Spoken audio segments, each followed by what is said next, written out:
ثم جعلناك على شريعة من الأمر فاتبعها ولا تتبع أهواء الذين لا يعلمون. Pernyataan sebagian orang, walaupun kamu rajin sholat, khatam Quran setiap hari, rajin membaca doa dan zikir, serta terus beristighfar, itu tidak akan melindungimu kalau kamu tidak rajin cuci tangan dan tidak menghindari diri dari sebab-sebab penyakit. Tolong nasihatnya untuk penyataan ini, Ustaz.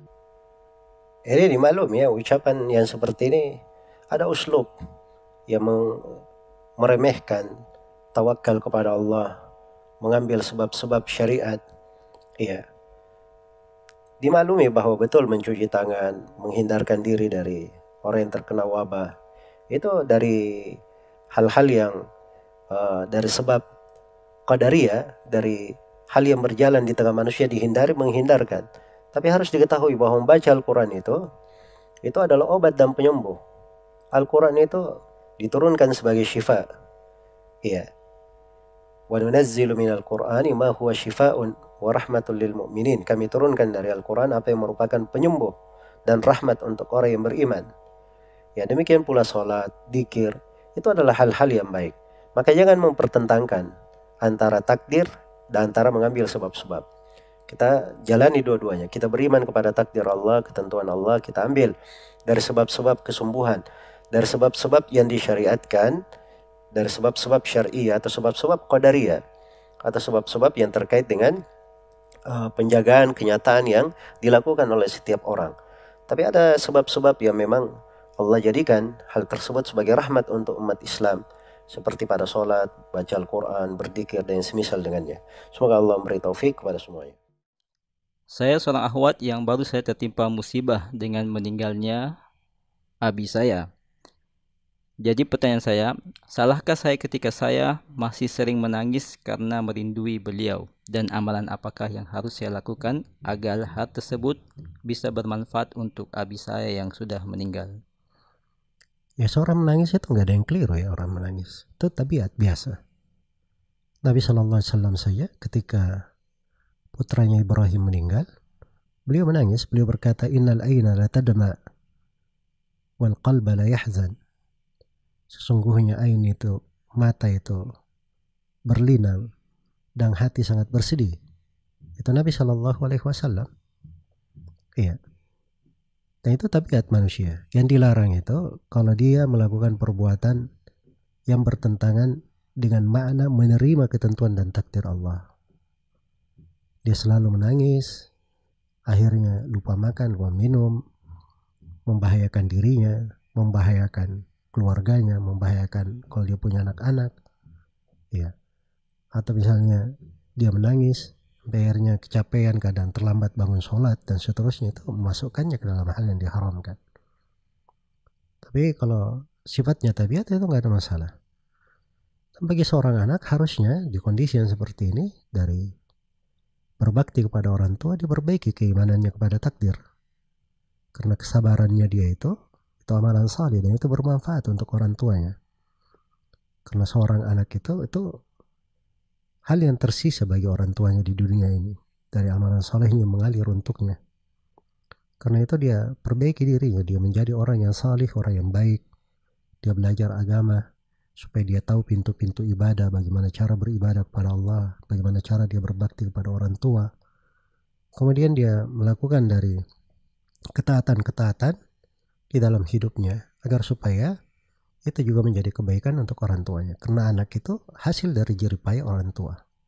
Dan itu sampai kepada orang tua. Karena dalam Al-Quran dikatakan, wa laisa lil insani illa ma sa'a. Manusia itu tidak mendapatkan kecuali apa yang dia upayakan. Anak bagian dari upayanya. Di dalam hadits Abu Hurairah riwayat Imam Muslim, Rasulullah SAW bersabda, idza matal insanu inqata'a min amalihi illa min thalath. Apabila manusia meninggal maka terputus dari amalannya kecuali 3. Salah satunya waladin salih yad'ulah, anak salih yang mendoakan untuknya. Maka saya doakan kepada penanya dan kepada seluruh kaum muslimin dan muslimat yang tertimpa dengan hal yang seperti ini supaya diberi ketabahan, diberi pahala yang besar, dan supaya kita semua dijadikan sebagai anak-anak yang salih untuk orang-orang tua kita, dan semoga Allah Subhanahu wa taala mengampuni kita semua dan selalu memberi petunjuk kepada kita pada hal yang paling indahnya. Innahu waliyyu dzalika wal qadiru alaih. Afwan Ustadz, bagaimana cara dan kiat menghadapi fitnah di zaman sekarang ini? Ini Masya Allah ya, dari pertanyaan sebenarnya perlu banyak jawaban. Cuma saya nasihatkan untuk diri saya dan kepada seluruh kaum muslimin yang bertanya maupun yang mendengarnya dari kaum muslimin dan muslimat.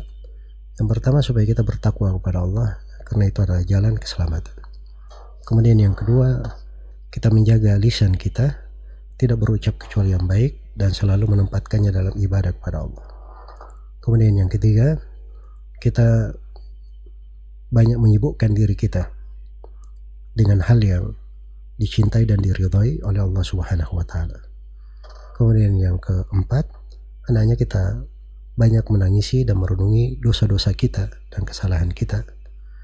Kemudian yang kelima, hendaknya kita selalu berdoa kepada Allah Subhanahu wa taala, memohon keteguhan, perlindungan dan penjagaan, sambil kita mencari kawan-kawan yang baik, orang-orang yang salih, dan kita hindarkan diri dari tempat-tempat fitnah, hal-hal yang bisa membawa kepada dosa dan maksiat, bisa mencelakakan kita atau bisa mengurangi keimanan.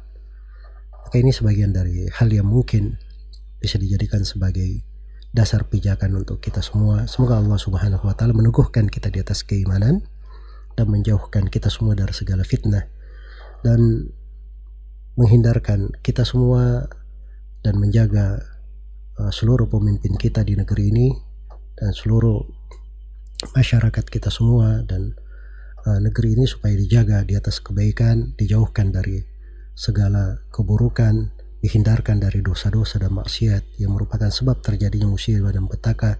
Dan semoga Allah Subhanahu wa taala menghindarkan kita semua dari wabah, dari segala fitnah, dari segala hal yang buruk yang nampak maupun yang tidak nampak. Innahu waliyyu dzalika wal qadiru alaih, wallahu taala alam.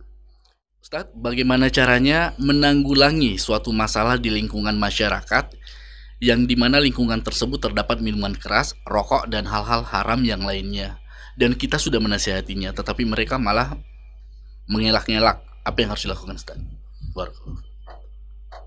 Yang pertama, saya bersyukur kepada akhi yang bertanya akan apa yang dia lakukan, sudah menasihati, dan itu adalah kewajiban kita sebagai sesama kaum muslimin, saling nasihat menasihati. Dan diantara bukti kecintaan kita kepada saudara kita, kita tidak senang dia berada di dalam kesalahan atau hal yang membahayakannya. Sebab dosa dan maksiat itu membahayakan diri, membahayakan keluarga, membahayakan orang lain juga. Sisa di sini yang perlu dia lakukan adalah dia membuat di tengah mereka kesibukan-kesibukan yang lain yang menyebabkan mereka dipalingkan dari kebiasaan-kebiasaan yang seperti itu. Misalnya kau biasa ngumpul, minum-minum dan seterusnya, ya dibuat kesibukan untuk mereka, diundang makan, tapi dalam bentuk misalnya diberi nasihat-nasihat berharga, hal-hal yang bisa menggetarkan hatinya, melembutkan kalbunya, hal-hal yang menyebabkan dia lebih dekat kepada Allah Subhanahu wa taala. Atau diajak kepada kegiatan-kegiatan walaupun itu bersifat duniawi ya. Apabila itu memalingkannya dari hal yang haram, maka itu adalah hal yang diizinkan dan dibolehkan di dalam syariat. Kemudian yang kedua, hendaknya dia banyak bersabar, lagi. Kemudian yang ketiga, banyak berdoa supaya mereka diberi hidayah, diberi petunjuk oleh Allah Subhanahu wa taala. Ya, selebihnya kalau ada hal-hal yang terkait dengan perkara yang membahayakan, bisa mengancam warga dan seterusnya, itu urusannya pemerintah. Itu didiskusikan kepada pemerintah, sebab itu bentuk dari wewenang mereka di situ. Adapun kita hanya sebatas menasihati. Semoga Allah Subhanahu wa taala memberi taufik kepada semuanya.